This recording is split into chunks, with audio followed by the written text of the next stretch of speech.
আসসালামু আলাইকুম welcome to pathfinder English school dear learners আজকে ডিসকাস করব কমপ্লিটিং সেন্টেন্স এটি এইচএসসি ইংলিশ সেকেন্ড পেপারের 4 নম্বর কোয়েশ্চেন্স ডিয়ার লার্নার্স কোনো কাজের উদ্দেশ্য প্রকাশ করার জন্য so that in order that এবং লেস্ট দিয়ে সেন্টেন্স যুক্ত করতে হয় এগুলো মূলত সাবঅর্ডিনেটিং কনজাংশন তাছাড়া প্রিপজিশনাল ফ্রেজেস অফ পারপাস দিয়েও কাজের উদ্দেশ্য প্রকাশ করা হয় এগুলো হচ্ছে with a view two for the sake of for the purpose of এগুলো হচ্ছে প্রিপজিশনাল ফ্রেজেস অফ পারপাস ও এগুলোর মাধ্যমে কাজের উদ্দেশ্য প্রকাশ করা হয় এছাড়া ইনফিনিটিভ অফ পারপাস দিয়েও উদ্দেশ্য প্রকাশ করা হয় এগুলো হচ্ছে to in order to so as to dear learners এই তিন ক্যাটাগরির ওয়ার্ড দিয়ে কোনো কাজের উদ্দেশ্য প্রকাশ করা হয় তবে কনজাংশন দিয়ে কাজের উদ্দেশ্য যেভাবে প্রকাশ করা হয় প্রিপজিশন দিয়ে সেভাবে প্রকাশ করা হয় না এছাড়া ইনফিনিটিভ দিয়ে অন্যভাবে প্রকাশ করা হয় এক একটির স্ট্রাকচার বা গঠন এক এক রকম সেগুলোই এখন ডিসকাস করব শুরুতেই সাবঅর্ডিনেটিং কনজাংশন যেমন so that in order that lest দিয়ে কিভাবে সেন্টেন্স কমপ্লিট করতে হয় এই নিয়মটি শুরুতেই ডিসকাস করব যেমন সো দ্যাট অর্থ হচ্ছে যাতে বা উদ্দেশ্যে ডিয়ার লার্নার্স সো দ্যাট দিয়ে অসংখ্যবার 2016 থেকে 2025 সাল পর্যন্ত এইচএসসি বোর্ড পরীক্ষাতে কমপ্লিটিং সেন্টেন্স এসেছিল সো দ্যাট দিয়ে সেন্টেন্স কমপ্লিট করার জন্য মেইন ক্লজের পরে যে সো দ্যাটটি বসাতে হবে এবং তারপর সাবজেক্ট বসাতে হবে এরপর মডেল অক্সিলারি ভার্ব বসাতে হবে মডেল অক্সিলারি ভার্ব কোনগুলো can could may might will ইত্যাদি এগুলো সাবজেক্টের পর বসাতে হবে এবং এগুলোর পরে মেইন ভার্বের বেজ ফর্ম বা প্রেজেন্ট ফর্ম বসে ডিয়ার লার্নার সো দ্যাটের পরে যে সাবজেক্ট বসবে তারপরে অবশ্যই মডেল অক্সিলারি ভার্ব হিসেবে ক্যান কুড মে মাইট বসাতে হবে তা না হলে কিন্তু সো দ্যাটের মাধ্যমে উদ্দেশ্য প্রকাশ হবে না উদ্দেশ্য প্রকাশ করার জন্য সো দ্যাটের পরে অবশ্যই মডেল অক্সিলারি ভার্বগুলো আমি বারবার বলছি এগুলো ব্যবহার করতে হবে উদ্দেশ্য প্রকাশ করার জন্য ডিয়ার লার্নার্স এখন দেখাবো বিভিন্ন বোর্ডে যে এক্সাম্পলগুলো এসেছিল সেটি এখন দেখাবো যেমন কুমিল্লা বোর্ড 2025 সালের কোশ্চেনটি শুরুতে দেখাবো যেমন you have to study attentively তোমাকে মনোযোগ সহকারে পড়তে হবে সো দ্যাট অর্থ কি যাতে যাতে তুমি কি করতে পারো এখানে একটি সাবজেক্ট বসাতে হবে যাতে এখানে সাবজেক্ট কোনটি বসাবো ইউ যাতে সো দ্যাট যাতে ইউ তারপর সাবজেক্টের পরে কি বসাবো স্ট্রাকচার অনুযায়ী ক্যান বসাবো যেহেতু পিছনের সেন্টেন্সটি প্রেজেন্ট টেন্সে আছে সেই কারণে কোড না বসিয়ে ক্যান বসিয়েছি you can you you you have to study attentively তোমাকে মনোযোগ সহকারে পড়তে হবে সো দ্যাট যাতে ইউ ক্যান তুমি কিসের জন্য তোমাকে পড়তে হবে you can pass the exam যাতে তুমি পরীক্ষা পাস করতে পারো সহজ উদাহরণ দিচ্ছি যাতে মনে থাকে so that you can pass the exam যাতে তুমি পরীক্ষা পাস করতে পারো এখানে সাবজেক্ট বসিয়েছি স্ট্রাকচার অনুযায়ী এরপর মডেল অক্সিলারি ভার্ব ক্যান বসিয়েছি তারপর অবজেক্ট বসিয়েছি আরেকটি উদাহরণ এখন দেখব রাজশাহী বোর্ড 2023 সালের আই ক্লোজড দ্য ডোর আমি দরজাটি বন্ধ করেছিলাম এটি হচ্ছে পাস্ট টেন্সের অফ মাই রুম আমার কক্ষের সো দ্যাট যাতে আমি যেহেতু দরজাটি বন্ধ করেছিলাম তাহলে যাতে এখানে সাবজেক্ট কি হবে আই হবে যাতে আই ক্যান হবে না কুড হবে যেহেতু পিছনের সেন্টেন্সটি পাস্ট টেন্সে আছে যাতে আই কুড যাতে আমি পারি কি করতে পারি রিড বা স্টাডি রিড সহজভাবে দিয়ে দিই রিড অ্যাটেন্টিভলি যাতে আমি কি করতে পারি অ্যাটেন্টিভলি মনোযোগ সহকারে পড়তে পারি সো দ্যাট যাতে আই কুড রিড আমি পড়তে পারি অ্যাটেন্টিভলি মনোযোগ সহকারে ডিয়ার লার্নার্স স্ট্রাকচার অনুযায়ী বসাচ্ছি তারপর ময়মনসিংহ বোর্ড 2024 সালের কোশ্চেনটি করবে এখন যেমন আয়েশা স্টাডিজ হার্ড আয়েশা কঠোরভাবে অধ্যাবসায় করে বা পড়ে সো দ্যাট যাতে এখানে সাবজেক্ট কি বসাবো আয়েশার প্রোনাউন বসাবো শি যাতে শি ক্যান উদ্দেশ্য প্রকাশ করার জন্য অবশ্যই ক্যান বসাতে হবে সাবজেক্টের পর so that she can do well যাতে সে ভালো করতে পারে কোথায় ইন দ্য এক্সাম পরীক্ষাতে সে খুব কঠোরভাবে পড়ে আয়েশা খুব কঠোরভাবে পড়ে যাতে সে পরীক্ষায় ভালো করতে পারে তাহলে এখানে স্ট্রাকচার অনুযায়ী সাবজেক্ট বসিয়েছি ক্যান বসিয়েছি ভার্বের প্রেজেন্ট ফর্ম বসিয়েছি তারপরে অতিরিক্ত অংশ বসিয়েছি নেক্সট সেন্টেন্স সিলেট বোর্ড 2025 সালে এসেছিল বুক লাভার্স মানে পুস্তক প্রেমী বা বই প্রেমীরা গ্যাদার ইন দ্য ফেয়ার, মেলাতে কি করে তারা ভিড় জমায় বা জড়ো হয়, সো দ্যাট যাতে। তাহলে বইপ্রেমীরা মেলায় ভিড় জমায় কেন? সো দ্যাট যাতে, এখানে সাবজেক্ট কি হবে? দে হবে, যেহেতু বুক লাভার্সের প্রনাউন আমরা বসাবো দে ক্যান, নিয়ম অনুযায়ী ক্যান বসিয়েছি, so that they can. Book লাভাররা বুক ফেয়ারে যায়, বইমেলায় যায় কেন? So that they can buy, তারা কি করতে পারে? ক্রয় করতে পারে দেয়ার, তাদের পছন্দের বই বা তাদের ইম্পর্ট্যান্ট গুরুত্বপূর্ণ বই। সহজভাবে লিখি ইম্পর্ট্যান্ট বুকস, অর্থাৎ তারা যাতে তাদের গুরুত্বপূর্ণ বইগুলো কিনতে পারে। উই টেক ফিজিক্যাল এক্সারসাইজ, আমরা কি করি? শরীরচর্চা করি, সো দ্যাট যাতে।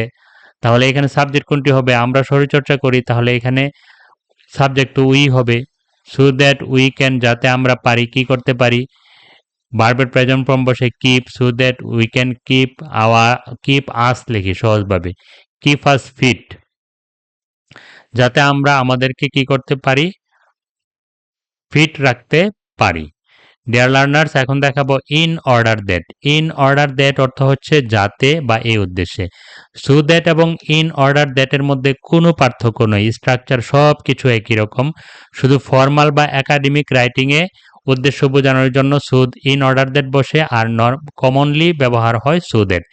স্ট্রাকচার একই রকম, মেন ক্লজের পরে ইন অর্ডার দ্যাট বসে, সাবজেক্ট বসে, মডেল ভার্ব হিসেবে can, could, may, might, will বসে, ভার্বের বেজ ফর্ম বসে। একটি উদাহরণ দেখাচ্ছি। ইন অর্ডার দ্যাট দিয়ে বোর্ডে কোনো এক্সাম্পল আসে নাই, এখানে শুধু পার্থক্য বোঝানোর জন্য একটি উদাহরণ আমি দিচ্ছি, যেমন হি লেফট আর্লি, সে আগে বের হয়ে গিয়েছিল, ইন অর্ডার দ্যাট যাতে।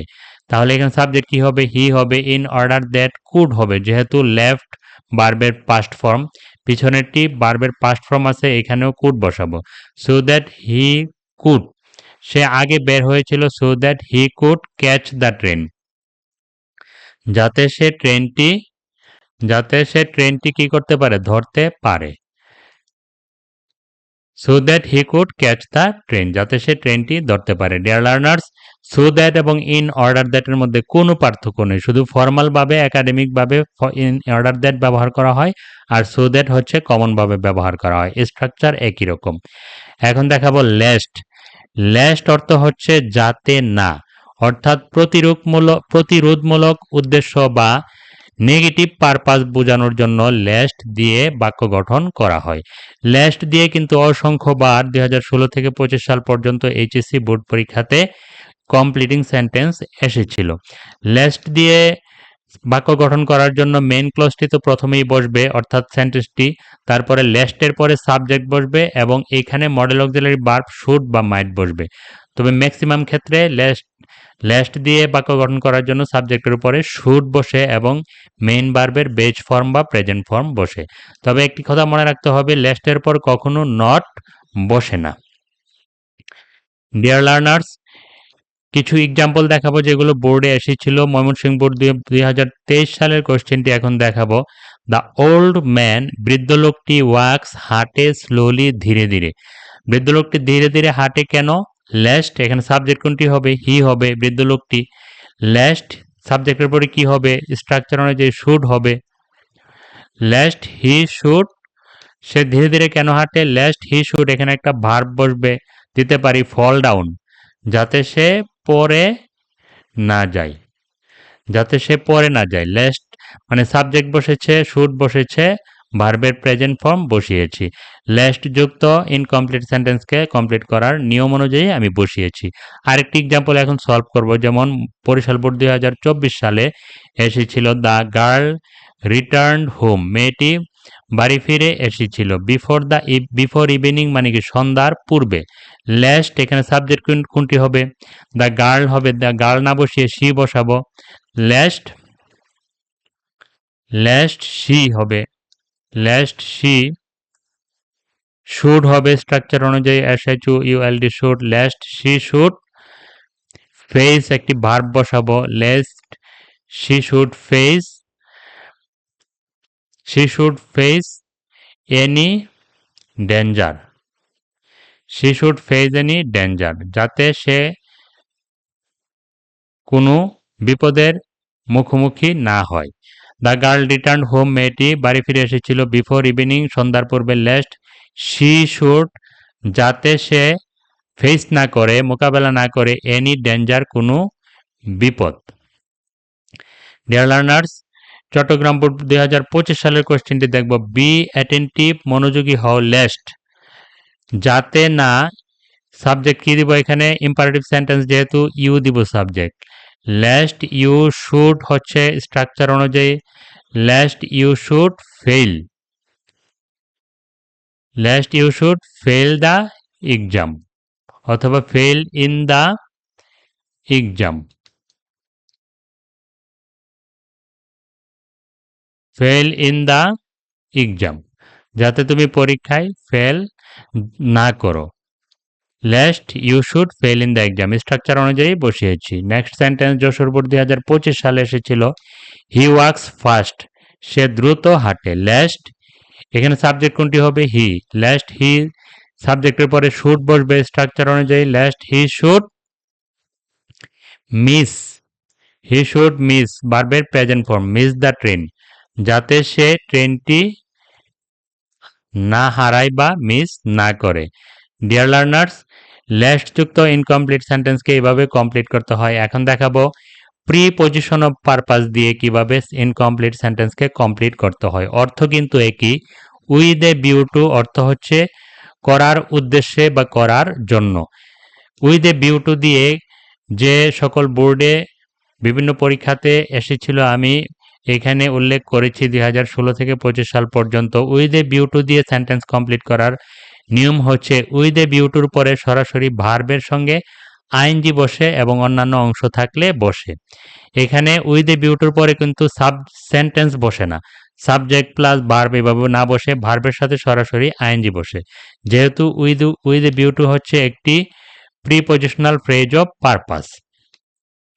যেমন যশোর বোর্ড 2024 সালের কোশ্চেনটি এখন সলভ করব। The poor man knocked at the door, গরিব লোকটি দরজায় আঘাত করেছিল। হি কেম টু মি, সে আমার কাছে এসেছিল। উইথ এ ভিউ টু, উদ্দেশ্যে, কি উদ্দেশ্যে এসেছিল? গরিব লোকটি আমার কাছে এসেছিল গেটিং হেল্প, সাহায্য পাওয়ার জন্য। Getting help, he came to me, সে আমার কাছে এসেছিল with a view to getting help, সাহায্য পাওয়ার জন্য। Dear learners, with a view টুর পরে যে ভার্ব গেট এটির সঙ্গে আইএনজি যুক্ত করেছি এবং অবজেক্ট বসিয়েছি। যেহেতু উইথ এ ভিউ টু হচ্ছে একটি prepositional phrase. You would to read, would to মানে must, you would to read, you must read, অর্থাৎ তোমাকে অবশ্যই পড়তে হবে। ইউর টেক্সট, তোমার পাঠ্য বই, এগিন অ্যান্ড এগিন, বারবার, উইথ এ ভিউ টু। তাহলে টেক্সট তোমাকে বারবার কেন পড়তে হবে? With a view two making দিতে পারি অথবা doing. With a view two making, make বারবার সাথে আইএনজি যুক্ত করেছি। With a view two making a good result, একটি ভালো ফলাফলের জন্য। আর ESULT, with a view two making a good result, ভালো ফলাফল করার জন্য তোমাকে টেক্সট বারবার পড়তে হবে। Deer learners, with a view টুর পরে যে মেক ভার্বটির সঙ্গে আইএনজি যুক্ত করেছি, যেহেতু উইথ এ ভিউ টু হচ্ছে prepositional phrase. Next sentence, my brother had no job then, আমার ভাইয়ের তখন কোনো চাকরি ছিল না। হি ওয়েন্ট টু ঢাকা, সে ঢাকা গিয়েছিল উইথ এ ভিউ টু, সে ঢাকা গিয়েছিল উইথ এ ভিউ টু কি করার জন্য? ফাইন্ডিং অথবা গেটিং, ফাইন্ডিং দিয়ে দিই, ফাইন্ডিং FINDING, ফাইন্ডিং এ জব, সে চাকরি খোঁজার জন্য ঢাকা গিয়েছিল। উইথ এ ভিউ টুর পরে ফাইন্ড ভার্বটির সঙ্গে আইএনজি যুক্ত করেছি। যেহেতু উইথ এ ভিউ টু হচ্ছে প্রিপজিশনাল ফ্রেজ, উদ্দেশ্য প্রকাশ করার জন্য কনজাংশনের পরে সেন্টেন্স ব্যবহার করতে হয় এবং প্রিপজিশনাল ফ্রেজের পরে ভার্বের সঙ্গে আইএনজি যুক্ত করতে হয়। এখন দেখাবো ইনফিনিটিভ অফ পারপাস দিয়ে কিভাবে উদ্দেশ্য প্রকাশ করা হয়। Dear learners, infinitive of purpose to, এটি অর্থ হচ্ছে করার জন্য বা উদ্দেশ্য, অর্থ একই। এটি বিভিন্ন সালে HSC বোর্ড পরীক্ষাতে এসেছিল। এটির স্ট্রাকচার হচ্ছে এখানে ভার্বের সঙ্গে ভার্বের প্রেজেন্ট ফর্ম বা বেজ ফর্ম বসবে, অর্থাৎ ভার্বের সঙ্গে আইএনজি যুক্ত হবে না, যেহেতু এটি ইনফিনিটিভ টু। ডিয়ার লার্নার, যেমন হি ওয়েন্ট টু ঢাকা, সে ঢাকা গিয়েছিল, টু ফাইন্ড হবে। পূর্বের বাক্যে যেমন আমরা ফাইন্ডিং লিখেছি, এখানে লিখব ফাইন্ড, ভার্বের বেজ ফর্ম বা present form. To find a job, সে ঢাকা গিয়েছিল একটি চাকরি খোঁজার জন্য। সি রিডস হার্ড, সে কঠোরভাবে পড়ে। টু ডু ওয়েল, এটুকু দিলেও হবে, অথবা to do well in the exam, পরীক্ষাতে ভালো করার। To do well in the exam, পরীক্ষাতে ভালো করার জন্য সে কঠোরভাবে পড়ে। এখানে টু ইনফিনিটিভের পরে ভার্বের প্রেজেন্ট ফর্ম বসিয়েছি, এখানেও প্রেজেন্ট ফর্ম বসিয়েছি। Next sentence, the market is not far away, বাজারটি খুব বেশি দূরে নয়। It will take them, it will take them 10 minutes, এটি তাদের 10 মিনিট লাগবে। টু এখানে দিতে পারি রিচ, রিচ মানে পৌঁছা। টু রিচ দেয়ার, সেখানে পৌঁছতে তাদের 10 মিনিট লাগবে। ডিয়ার লার্নার্স, এখানে টু ইনফিনিটিভের পরে সব ক্ষেত্রে ভার্বের প্রেজেন্ট ফর্ম হয়েছে। এখন দেখাবো ইন অর্ডার টু যুক্ত ইনকমপ্লিট সেন্টেন্সকে কিভাবে কমপ্লিট করতে হয়। Dear learners, in order two একটি ইনফিনিটিভ অফ পারপাস। টু এবং ইনফিনিটিভের মধ্যে টু এবং ইন অর্ডার টুর মধ্যে কোনো পার্থক্য নেই, শুধু পার্থক্য হচ্ছে ইন অর্ডার টু বসে কখন, শুধু ফর্মাল বা একাডেমিক ফর্মে অথবা রাইটিংয়ে ইন অর্ডার টু বসে। টু ইনফিনিটিভ, টু এবং ইন অর্ডার টুর মধ্যে কোনো পার্থক্য নেই, গঠনগত কোনো পার্থক্য নেই, গঠন একই। ইন অর্ডার টুর পরেও কি ভার্বের বেজ ফর্ম বা প্রেজেন্ট ফর্ম বসে। যেমন এখন একটি এক্সাম্পল সলভ করি। বরিশাল বোর্ড 2022 সালে যেটি এসেছিল, আওয়ার কান্ট্রি ইজ বিসেট, আমাদের দেশ পরিপূর্ণ উইথ মেনি প্রবলেমস, অনেক সমস্যায়। We all should come forward, আমাদের সবাই এগিয়ে আসা উচিত। ইন অর্ডার টু, আমাদের সবাই এগিয়ে আসা উচিত ইন অর্ডার টু কি করার জন্য, সলভ, সমাধানের জন্য। টু সলভ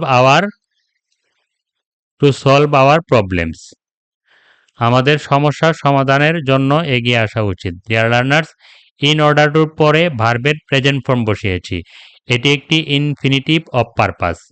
টু এর মতোই ইন অর্ডার টু, শুধু পার্থক্য হচ্ছে এটি একটি ফর্মাল ওয়ার্ড আর সেটি ছিল একটি কমন ওয়ার্ড। আরেকটি সেন্টেন্স এখন সলভ করব। Environmental pollution is a serious problem, পরিবেশ দূষণ একটি বড় সমস্যা। উই শুড প্লান্ট ট্রিজ, আমাদের গাছ লাগানো উচিত। In order two, in order two এখানে দিতে পারি আমরা একটি ভার্ব, রিডিউস মানে কমানো। ইন অর্ডার টু রিডিউস, কি কমানোর জন্য, এনভায়রনমেন্টাল, ENVIRONMENTAL, এনভায়রনমেন্টাল পলিউশন, পরিবেশ দূষণ কমানোর জন্য আমাদের বেশি বেশি গাছ লাগানো উচিত। ডিয়ার লার্নার্স, এখানে রোলটি কোনটি ছিল, to reduce, REDUCE, to reduce environmental pollution, POLLUTION, pollution, আমাদের বেশি বেশি গাছ লাগানো উচিত পরিবেশ দূষণ কমানোর জন্য। এখানে মূলত স্ট্রাকচারটি হচ্ছে ইন অর্ডার টুর পরে ভার্বের প্রেজেন্ট ফর্ম বসিয়েছে, এখানেও সলভ ভার্বের প্রেজেন্ট ফর্ম বসিয়েছি। এটি ইনফিনিটিভ অফ পারপাস। আরেকটি ইনফিনিটিভ অফ পারপাস আছে, সেটি হচ্ছে সু এস টু, এটি সেম অর্থ প্রকাশ করার জন্য বা উদ্দেশ্য, এটির স্ট্রাকচারও সেম। সু এস টুর পরে ভার্বের প্রেজেন্ট ফর্ম বসে, এটি মূলত ফর্মাল বা একাডেমিক্যালি ব্যবহার করা হয়। সু এস টু, টু ইনফিনিটিভের মতোই এটির স্ট্রাকচার হচ্ছে সু এস টু, ভার্বের বেজ ফর্ম বসে। এক্সাম্পলটি এখন সলভ করলে স্পষ্ট হবে। যেমন হি স্টাডিড হার্ড, সে কঠোরভাবে অধ্যবসায় করেছিল বা পড়েছিল। সু এস টু, যাতে, সু এস টু ডু ওয়েল, সু S to do well in the exam, যাতে সে পরীক্ষায় ভালো করে সে কঠোরভাবে কি করেছিল, পড়েছিল বা অধ্যবসায় করেছিল। ডিয়ার লার্নার, সু এস টুর পরেও কি ভার্বের প্রেজেন্ট ফর্ম বসিয়েছি। এখানে আমি পার্থক্যটি একটু দেখাচ্ছি। যেমন টু কখন বসে, টু হচ্ছে সাধারণ বা স্পোকেন বা রিটেন দুই জায়গায় কি করা হয়, টু ইনফিনিটিভ ব্যবহার করা হয়। আর ইন অর্ডার টু হচ্ছে ফর্মাল বা একাডেমিক রাইটিংয়ে ব্যবহার করা হয়, এবং সু এস টু এটি কমনভাবে ব্যবহার করা হয় না, তবে ফর্মাল রাইটিংয়ে ভদ্রভাবে উদ্দেশ্য প্রকাশ করার জন্য সু এস টু ব্যবহার করা হয়। টু ইন অর্ডার টু, সু এস টু দিয়ে একইভাবে সেন্টেন্স গঠন করা হয়। ডিয়ার লার্নার্স, উদ্দেশ্য প্রকাশ করার জন্য কনজাংশন হিসেবে so that, in order that এবং লেস্ট দিয়ে কিভাবে বাক্য গঠন করতে হয় দেখিয়েছি, এবং prepositional phrase of purpose with a view two দিয়ে কিভাবে সেন্টেন্স পরীক্ষাতে আসে সলভ করতে হয় দেখিয়েছি, এবং টু, ইন অর্ডার টু এবং so as to, infinitive of purpose দিয়ে কিভাবে সেন্টেন্স কমপ্লিট করতে হয় দেখিয়েছি।